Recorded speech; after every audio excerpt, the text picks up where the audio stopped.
good. I mean, if we're doing it right, we're all drinking and having a good time, right? Did you quit Hey, drinking, Brady? Or did you never? Oh, yeah, good man. I, We're- I went ahead and I just poured super heavy so I didn't have to like continue to go to the well. I Um, usually 2 bottles of beer usually gets me through one, but I was so nerved out by the early minutes that I've already burned through this first bottle. So there may be a gap in here where I disappear. I Well, think I okay. As disappear. long I didn't want to pour on screen. No, it doesn't I matter. didn't know. The way But it replays is that you're only on screen when you're talking anyway. It yeah, doesn't I do this was cool split watching a couple of the screen other thing. ones while I was waiting to Did you? Thank you. That patch was in. very nice of you. I sent Nick. I'll have Nick forward it to you because I don't have your cell phone number or anything anymore. But I actually did. I created a YouTube channel where I'm going to keep them all. So Oh, okay. anyway, Brady, Yeah. introduce yourself. You've never been here before. Say who you are, Oh, where you are, what man. you are do. we now live? We are live. Oh, My name is Brady DeLong. I've known Scott Haggerty since I believe about 2006, Sounds about right. 2007-ish. I don't know. Whatever. And then the other guy down the bottom of the screen, I've known him for about the same time frame. I'm actually in the top left over here. Oh, well, I'm looking at my screen, so you don't have to correct me. It's another good reason that it switches to the talker because these arguments can't. It's just like Alice is in the middle, man. Alice is in the middle. I work with Nick at Handle the Woods Snack Foods, where you see that lovely green bag. It's the sexiest chicken you'll ever see on a package. And I don't know if I'm going to go with that, but I'll let it go. really, now. what chicken? I know. have you That's the seen? problem. I can't dispute you without having an example of a sexier chicken. Yes. Please, I'm that's- sorry. Forgive me. Please continue. So I do all kinds of things at Hen of the Woods. We all wear all kinds of hats, and we just try to have as much fun as we can and not hate what we do. So Well, that's the mantra of a successful small company, right? yeah, AKA love what we do. Right. Love what you do, and you'll never work a day in your life. I'll drink to that. Yeah. So Nick, you've joined some elite company here tonight by being a repeat guest. 4 weeks ago, we had you on with Ryan, and I told Ryan you were coming on without him, and he goes, "Oh, it'd probably be better without me, man." And I said, "Oh, definitely, since you were an empty chair most of the." Which Ryan are we talking about? Gagan. Oh, the old RG. I talked to Gagan on my way home. He was on his way to shred guitars. I do like what he's doing on the Instagram lately. I see. I haven't been following a lot. I've actually so he taken does part. like I know. Yeah, he does like these full split screens where he What's it called? records riffs. Acapella app. That's it. Thank you. It's sick. It's cool. Like my dad's a huge guitar buff and like loves blues and jazz. And actually, my bachelor party. Siri's trying to listen to me right now. I can only imagine what's coming up now. Yeah, my bachelor party on my back deck. Gagan was invited.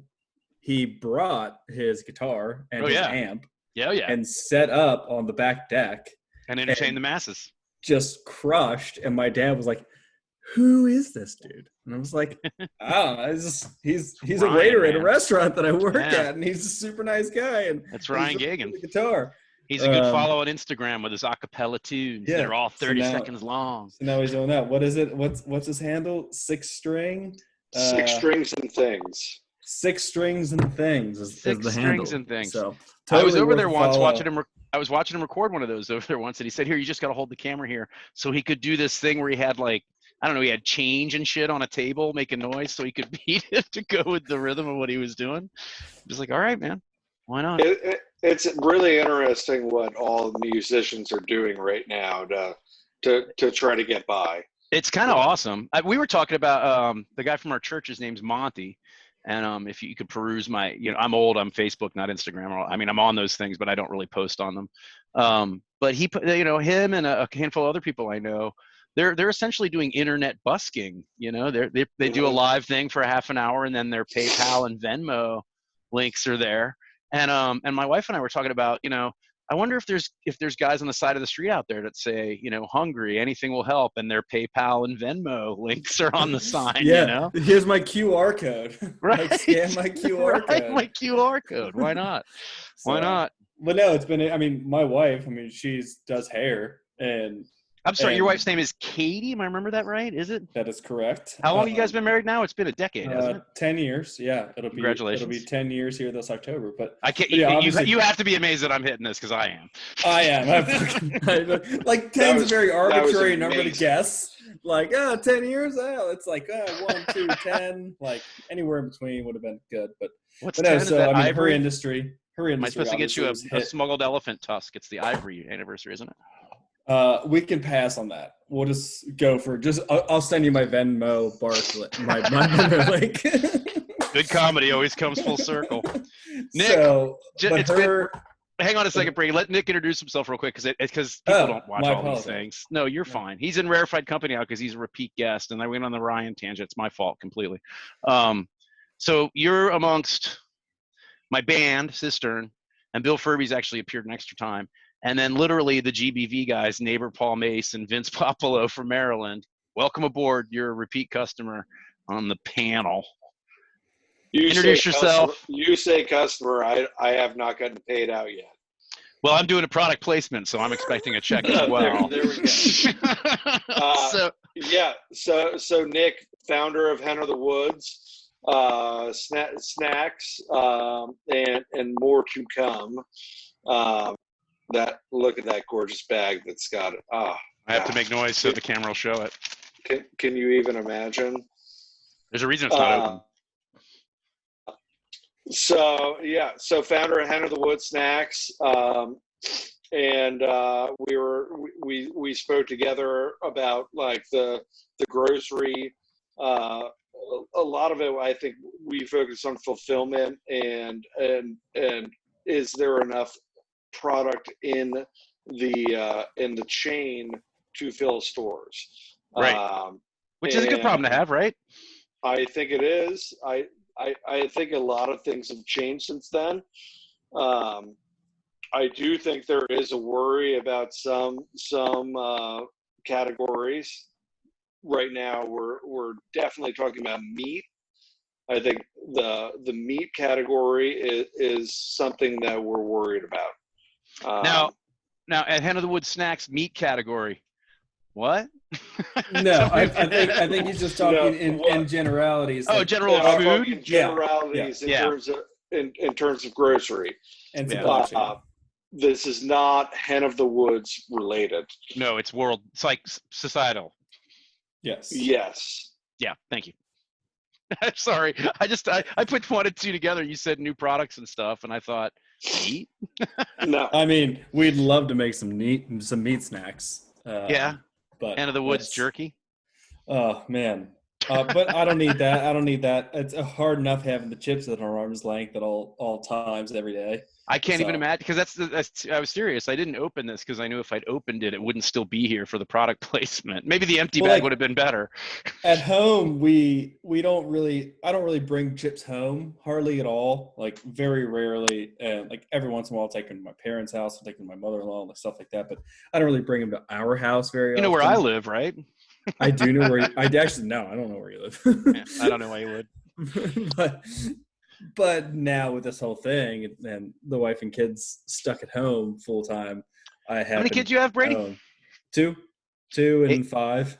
Oh, man, they're the best ages, but they're also the highest maintenance. Well, yeah, like the 5-year-old, he's super low maintenance. Really? Yeah, he's always been that way. It's just like how he is. He has his other things that are stressful, but maintenance is not one of them. But the 2-year-old, she's a lot. She's like me, like my wife, very low maintenance, super low key, very chill, and then my daughter's like me, who's very intense, very high energy. So not as chill. Until she gets some bourbon in her, then she's like chill AF. Oh yeah, sure. That's out. Well, I mean, you're dipping the binky in it, right? You're talking about Evie, right? I'm talking about my 2-year-old, and yeah, she likes to drink. Yeah, you got to dip. I don't know about you guys, but I mean, whenever my kids wanted a drink of something I was drinking, especially if it was JMO, I would just say, "Here you go," and my wife would freak out, and I'd be like, "Just wait a second, watch," and they'd go, "Ah." and say, see, Is this we're JMO still establishing. still your thing? Sad, yeah. It is. It is kind of. I've never, I don't really like bourbons. I'm not a corn mash kind of guy.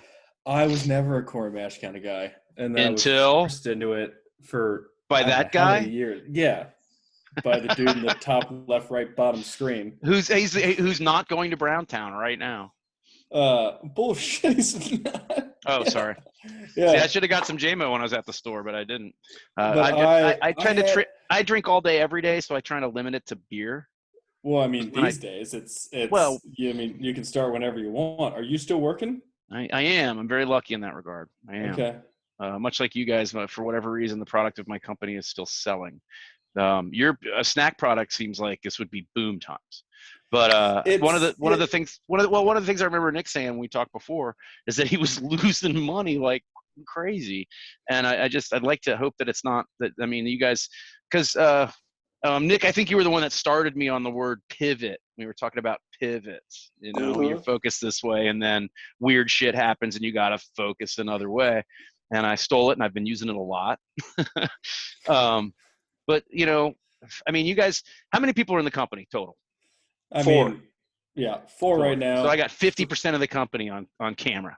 Yeah, well, and three that are like full time, day in, day out. And right now we're trying to do our own part on the social distancing aspect, and we're trying to even stagger our shifts because while we might be a small company, we do come into contact with a lot of other people with what we do. And a lot of the same surfaces. We're going into grocery stores all the time. We're going into restaurants that are still open. We're going to the small markets that have still been able to stay open. So we're doing what we can to like limit our touch points at the company. Right. So we're staggering our shifts. Like we have one guy, Jason, who's kind of working in the mornings.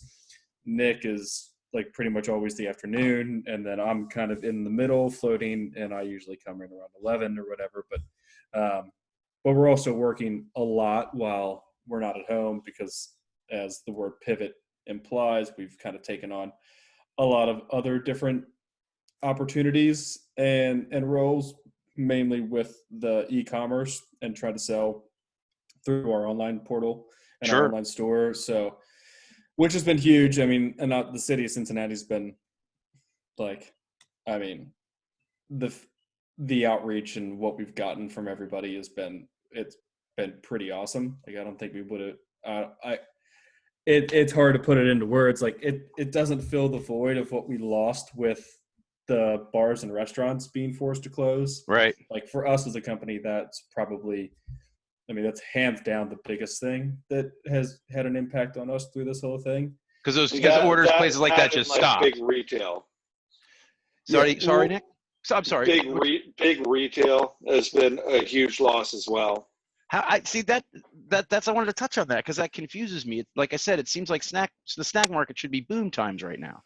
Well, there's like alternative retail. Like we do a lot of stuff with like TJ Maxx family of products. So TJ Maxx, Marshalls, Home Goods, Stein, Sierra Trading Post. Like we do some like quarterly opportunities with those brands, and like April was like a time that usually one of those deals takes place, and that would have gotcha. Big piece, and those are unlike big box groceries, those places are shut. Those are closed. It's done. So, our those purchases are huge. Yeah, and they just didn't even have nothing. No, because they're closed. They're not open. Has anybody sent any? Has anybody? And I hate to, kind of like trying to jump ahead in this, but have you guys heard any feelers about some of those chains, some of those brands? Has anybody reached out about the possibility of them resuming typical ordering? I mean, I refuse to believe that places that have been shuttered that long, especially big brands like you mentioned, are just going to like reopen with whatever was on the floor 3 months ago. I mean, well, and that's honestly, like I brought that up the other day when I was like, we need to get ahead of this and we need to start creating some opportunities and having things lined up ready for those people to start to buy. Brady, I don't mind tell you, you talk so much more like a marketer than you used to when you worked in the kitchen with me. I'm trying to keep it clean. You don't have to, man. I say fuck every one of these shows. There's the one. But no, I mean that's been a huge thing, and that we're trying to figure out what the timeline is there. But everyone that I've at least spoken with is like they're all following their local governor's orders. And you never know when whatever governor is going to say we're open. So while TJ Maxx is like a family, or whatever company is a family, right? Nationally, they're not open, but all of a sudden, Iowa is open. And yeah, they can't unilaterally make the decision. Stuff. And there is no senior buying power that's going to be like, hey, we're going to bring this in. So you're opening like 25 stores instead of 3,000 stores. Well, who's in charge of buying product for those 25 stores? Yeah. And are they actually going to open, or are they just going to wait until they have a unanimous buyer and they've got at least half the retail locations open? So, well, I mean, despite my feelings about, it's a clusterfuck, but despite my feelings about, not rushing this whole thing, and we touched on this a little bit when we talked last time, Nick, and I still can't believe that was 4 weeks ago. But I mean, I feel like the pain points have to be the same. I mean, they have to be having these same questions. I mean, and you guys are, probably one of, hundreds of vendors having these same questions with these same pain points. Doesn't it seem like if the needle had started to move really, like we've been told it has been for the last week or so, doesn't it seem like other people would be trying to get ahead of this? Like, for example, the buyers. I mean, yeah, they might not all open the same time, but don't you think most people are projecting the next 4 to 6 weeks at the longest? Yeah, but they have so much more leverage than we have. They can send out one email and say we're buying again. Because they're one purchaser. In a matter of 10 seconds, every single person under the sun. Offers from everybody immediately. Right. So, like you guys sitting waiting to move product. We're 3 fucking people sitting in Cincinnati that are just dying for the next big paycheck. So, well, I shouldn't say that. We're not dying for the next big paycheck, but we are anticipating you guys are holding your own, the next opportunity. We're sitting around waiting for the next big opportunity with some of these people. But I mean, our vendors like Kroger and Whole Foods and Fresh Time and some of the other like big vendors, like, they're doing just fine. And they're not making up the slack, though. No. I mean, there is a lift there for sure, but there's also the fulfillment issue. Yeah, like we aren't considered, and we're an essential company, which I guess we're thankful for, but we're not an essential product. In the distribution model, when all of this shit hit the fan, distributors and the grocery stores are getting totally wiped out. Mm-hmm. So the distributors, they have to fill, instead of having to fill 900 cases in a day, right? They have to fill 5,000 cases in a day. Or 9,000 is where I would have gone. Yeah. Yeah. And they can't distribute that much product. Well, they can for a little while. And that's the thing is, but they can't quickly enough. They because they have to have like some of our local grocery stores here in Cincinnati, like the local Cincinnati Whole Foods, for instance, like they would get 1 truckload a week, and that would refill not one truckload a day. This sounds really like a conversation I had 4 weeks ago right here. Oh, so I don't mean to be. No, you're kidding. No, I'm just giving you a hard time. I'm just giving you a hard time. No, but it's this. But the thing it hasn't changed, and in fact, it's probably gotten worse, right? It's probably this whole distribution it ebbs and flows. It's like it just depends. It's like one of the recent information pieces that we've gotten is like everyone's in like a 21-day buying pattern. So and so suppliers are looking at that the same way, right? This is what we need to produce. And distributors are looking at it the same way. Like, we need to be bulked up for when this next peak happens. And the bigger manufacturers are like, okay, we need to be bulked up for when this next peak happens. Let's bring it down. Let's bring it down to help me understand it better, because I mean, there's tons of economic vagaries, supply and demand, stuff like that. I don't understand it perfectly. All of this makes sense to me based on what we're talking about here. But let's use this as an illustration. Did you guys did you produce an estimated amount of product for this time period that is now languishing in a warehouse somewhere? No. Well, I mean, we did. I mean, there are a few instances where we didn't overproduce necessarily, but product is being ordered by stores that's not being shipped by distributors. Gotcha. So people have purchased from you and are sitting on the product. Correct. Yeah, distributors are having issues getting product out of warehouses based upon the trucking issues that Brady just talked about. Right. And so there is that, but personally, we didn't have an overproduction issue. And I mean, honestly, a lot of that was just luck of the draw and timing for us. Right. If this all would have happened a couple of weeks earlier or later, we could have already scheduled production and already had everything in the pipeline to produce for what we thought was going to be a full-blown April, which April and May for us, into May, yeah, big time, are some of our best months of the year. Picnic months, man. So I mean, we had April and May of this year should have been 2 record-breaking months for us. Right, biggest yet. We had deals with some of our best regional partners that would have put us in a position that we have never had the opportunity to be in before. So, and those got completely canceled. It wasn't a distribution issue. It was those chain groups and those grocery stores decided that we are going to cancel all promotions. And you guys aren't hearing anything about this, about things budging. I mean, it's just kind of still the same. You're not, I mean, you guys have your ear to the ground to all these different channels, all these different, retail, networks. You're not hearing anything about people prepping for things being, I mean, obviously nothing's ever going to be the same again. I mean, I went to Kroger's today. I had a skull and crossbones handkerchief around my neck with my hood up, and I'm waving to the cop at the door, and he's like, "Yeah, what's up, buddy?" And it's just we were making jokes earlier that this is the best time to be a robber. The robber, right? Because you're wearing gloves, you got masks on. I pulled this with the boy earlier. I did the Raising Arizona. I'm just like, "Wake up, son! I'm taking these Huggies and whatever you got in the register." I mean, it's just like.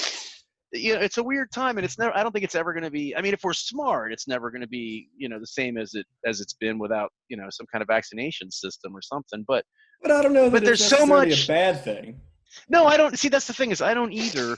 And I've spent the last couple of weeks talking to people about this dichotomy I'm living in now, where it's just like, I don't have any faith in people not being stupid about it.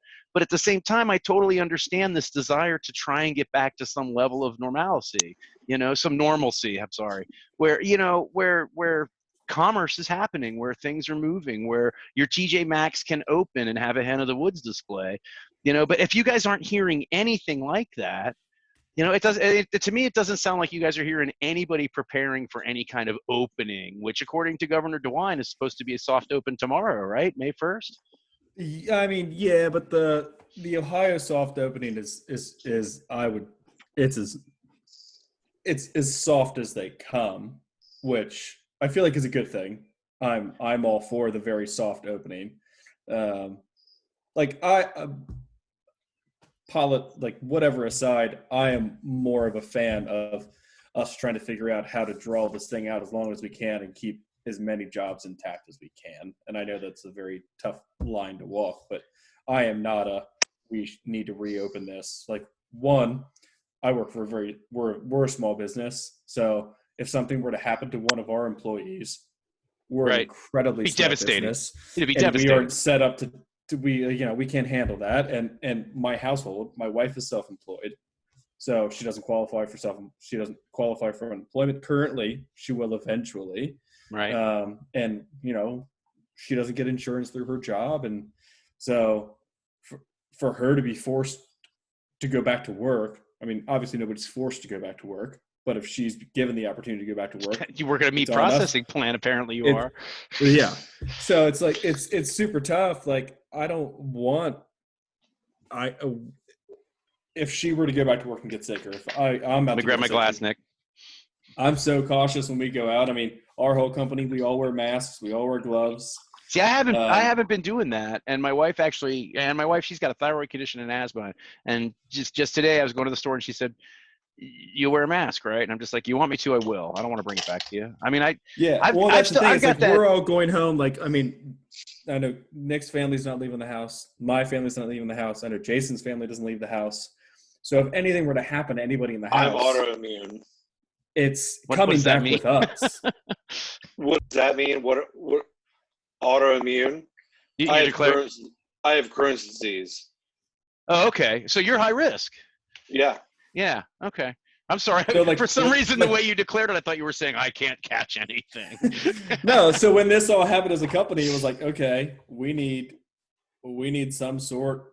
We had to, as a company, had to agree on some Plan. sort of plan for if Yeah. Nick were to get sick, or if I get sick, or if Jason gets sick. Like, we had to Right. do all these things and put all these Contingencies. things in place that, as a company of 3 and a small business, we obviously you think about in the grand scheme of things, but it's never immediate. It's never something that's like, holy shit, if this doesn't get done this week, like, we could be completely fucked. Well, you guys, So- I mean, you pivoted well, right? I mean, you guys have, Nick was talking about new products. I mean, the last time we were talking, you were talking about what was it? It was a seasoning packet. Yeah, so the seasonings, and so we've had a couple of meetings this week, and meetings sound fancy. It's just the 3 of us bullshitting. Hey, anytime 2 alcoholics are in the same place at the same time, Brady, that's a meeting. Okay, now my wife can't watch this. So yeah, I mean, we have one seasoning right now, and then we have a bunch of like our dip packs, and we're going to continue to evolve that line. We're looking at some partnerships and some other people with some good following that are also kind of in the same space of making shit taste good that we're in, and trying to partner. I like up the and- technical term of the space of making shit taste good. Well, like that was like I wanted to do an Instagram post the other day, and I was like, "Are you guys cool with me saying shit on Instagram?" And they were like, "What do you mean?" I was like, "I just want to say hashtag make shit taste good." Yeah, there's too many people out there that take that literally. They're like, "How you make shit taste good, man?" Yeah. So fortunately, we don't have that I big like of a it. following. So we did actually post. I did actually post make shit taste good. So like on our website right now, like one of our promo codes is, it's not make shit taste good. It's make stuff taste good. Make stuff taste good.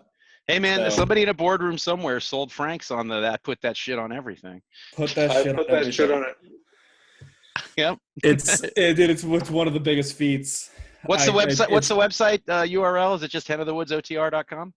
It's henofthewoodsotr.com, or on it right now it's henofthewoods.com, and it redirects you to the same thing. Which is smart. Yeah, we're going to be putting out a whole bunch of new products here, hopefully by summertime. A lot no more meat-based stuff. No, it's all going to be seasonings. But that's the thing. No, I could get your seasoning dip packet and totally make a marinade with it, right? It's meat-based. Well, so those are some of the other items. It's going to be marinade stuff. Nick, you going to jump in here, man? You're going to sit there under Jerry and just look thoughtful. I'm just listening to Brady. I know he's rocking and rolling, ain't he? I've been spewing this. I came in hot on Monday because he's a talker. I had all those shit. Like, I didn't remember that. Like, that's why him and I didn't get along right out of the gate. But now here we are. Here we are. Now that I think about it, Brady, any conversation we've ever had in the history we've known each other, I'm not sure how much either one of us listened to the other. I will say we're pretty similar there. It's true. My wife gave me a hard time when I first started doing this. She's like, you talk all over people. And I'm like, well, they get a real sense of being with me then. Well, like, I've wanted to start a podcast forever, and I keep thinking to myself, like, do I want to start a podcast, or I just want to hear myself talk? Like, Right. See, like I bought a mic. That's pretty nice. Podcast. That's pretty nice. But that's also headset. that's also because Nick and I sit around and talk about, what are we gonna do next? What's the next thing? All the fucking time. Yeah, and if you recorded it, you might remember something that you didn't act on in an earlier day. And we've wanted to do a podcast for forever. Like, we've always wanted to have some sort of podcast and bring on like other it's the thing right now. Food people, and I mean, but like, we've been talking about this for what, 3 years, Nick?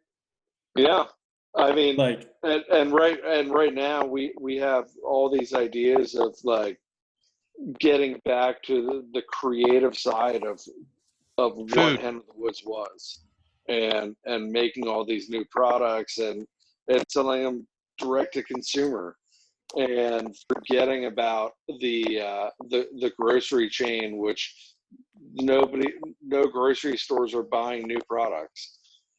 So like we're really looking at getting back to what does the consumer want, and what are we good at, and that's product development. And There you that, go. to me, and I think, and I know Brady as well, that's super exciting.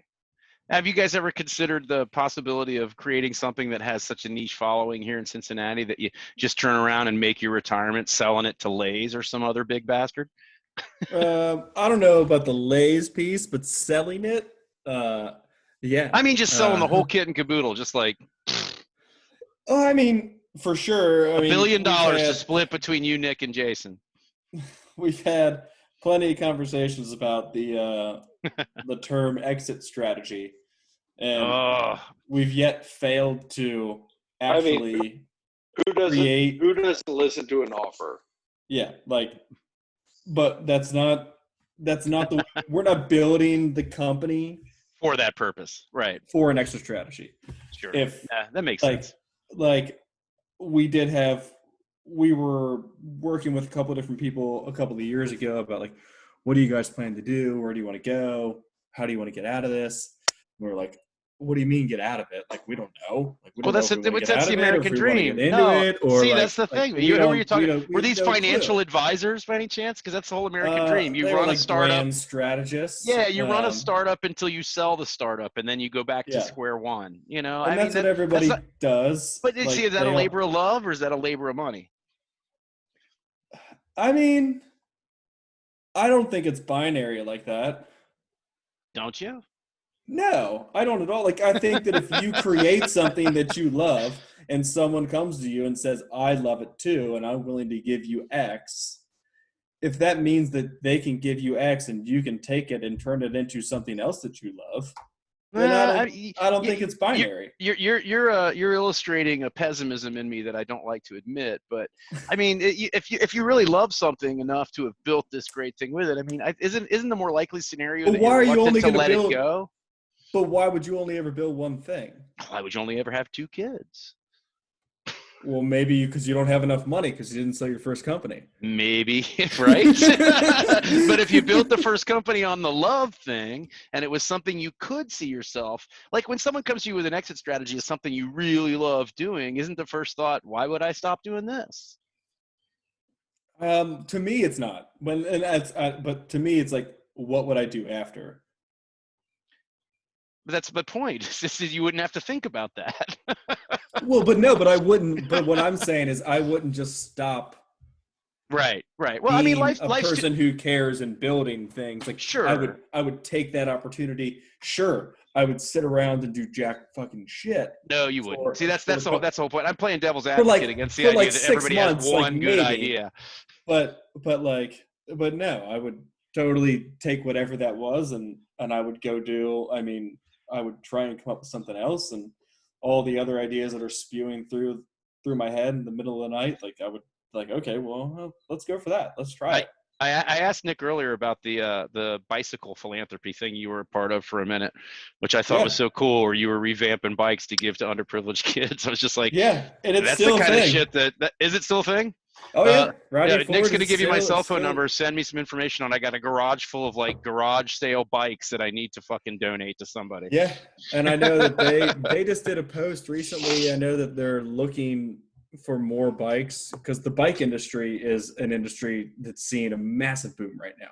Oh yeah, like, people getting healthy and transporting themselves in such a way. And putting and they're not themselves afraid they're going to time. get hit by a fucking car. Right. So, have you guys seen either the pictures from India, the air pollution comparisons from 2 weeks ago or 3 weeks ago to now? You can see like the parts of the Himalayas that you haven't been able to see in like 30 years. Yeah, it's insane. But so no, one of my good buddies works at the Garage OTR, like bike shop down on RTR, like corner Main or Vine and Liberty, or Vine and Central, and he's like, the past 2 months, best 2 months they've had as a company ever. Yeah. Ever. Yeah. He's like, it's absurd. Well, what do you guys think is going to happen? You know, obviously we'll have to touch base again with you, Brady, in 4 weeks to see how things have transpired. But it really, I don't mind telling you, it really kind of unnerves me that neither one of you guys have have heard, and maybe you're not supposed to say or whatever, but it just kind of unnerves me that you guys are kind of attuned, at least regionally, to some of these big retail players, and you're not hearing any news about people preparing to open up at all.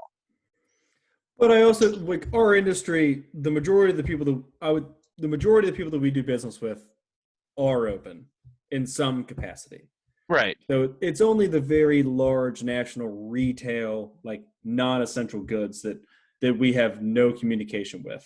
Right, but that's the thing that worries me is and I understand the point about how governors are making different decisions, and we're talking about cross-state entities that decisions have to be unilateral, but it still seems like there should be some kind of preparation being made for this. I mean, the news has been telling me for the last 3 weeks that it's over and it's time to get back to the real world. But I just find it, I know this is going to happen, and I know people are going to pick it up. I just know that. But I'm hoping that it still won't matter that much, because I'm hoping we've done what we can. I don't know. But and also, like the big chains, like the TJ Maxx, like they don't need to say shit. They could put out. But they need to start preparing for it, though. Like I But said, they're not going to open their doors with it. what was in there at the end of February. They will for non-food items. They will. They totally will. But you guys are a food item. But that's not their priority. That's not their bread and butter. That's an add-on. Okay, you're right. It's a point of purchase display. Yeah. It's the aisle that people are waiting to check out. Like, oh, I haven't eaten anything since breakfast. But all the clothes, if they put out a message, they put out a tweet, one tweet tomorrow. TJ Maxx stores are open in these 5 states. There will be a fucking line at every single one of those TJ Maxx stores. I hope you're wrong about that. I hope people are smarter than that. I think people will go, but I don't think it's going to be a run. I don't think there's going to be a run on a TJ Maxx. I mean, a Great Clips, maybe. There's a run at Home Depot every single day of the week. That's the thing about Home Depot is that's one of those things that's particularly attuned to this circumstance. People are stuck at fucking home going, I really need to fix that baseboard that I've been staring at all day, every day. People are stuck at home. I mean, the American people should have the nicest fucking lawns that we've had in a millennia. People are at home. I don't really either. I mean, but the fact, Home Depot makes sense to me, and they haven't ever closed. It's not. Yeah. So there's not going to be a rush on them that's any different. I don't think there's going to be a rush on TJ Maxx. I'm hoping people are smart enough to take these things and do what they need to do with them, rather than panic buying toilet paper like we did when it all started. Maybe I'm idealistic. I think the reopening of the economy, based, like, whether we're talking restaurants, retail, we're gonna get cut off here. like salons, anything like that. I think that it's going to take time. I agree. People are scared. I don't know that they're scared enough. What? I don't think they're scared enough. I don't think they're scared enough. I think people are going to go out. I think they're going to be stupid about it. Listen, Brady, it was great to see you. Hey, guys, it was great to see you. Nick, we're going to do this again. We're going to go ahead and map this one out. 4 weeks. We talk about it again. Deal? Sounds good. Deal. Nick, thank you guys so much. Have a great night. I love you. You love your body. Love your body.